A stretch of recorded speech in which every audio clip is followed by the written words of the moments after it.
Hello guys, in this video I am going to show you how to turn on the power saving mode on the Maps.me application. But first I just want to mention, don't forget to subscribe to my channel, because at 10,000 subscribers I am going to show you my whole YouTube revenue statistics and growth strategy, how to make money online. So let's jump into it.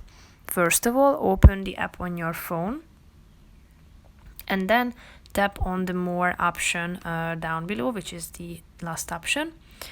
Tap on the settings section and then scroll down till you find this power saving mode option in the middle of the screen. Click on it, and as you can see, there are three options: never, maximum power saving, or automatic. So tap on the relevant one that you prefer.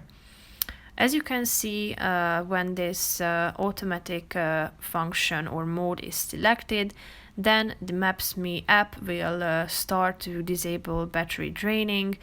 So those features that drain your battery, and it depends on your current battery charge level. So you can change it anytime if you feel like to do so at this section. So that's pretty much it for this video. I hope you found it helpful. If you did, consider subscribing, and see you in the next video. Bye bye.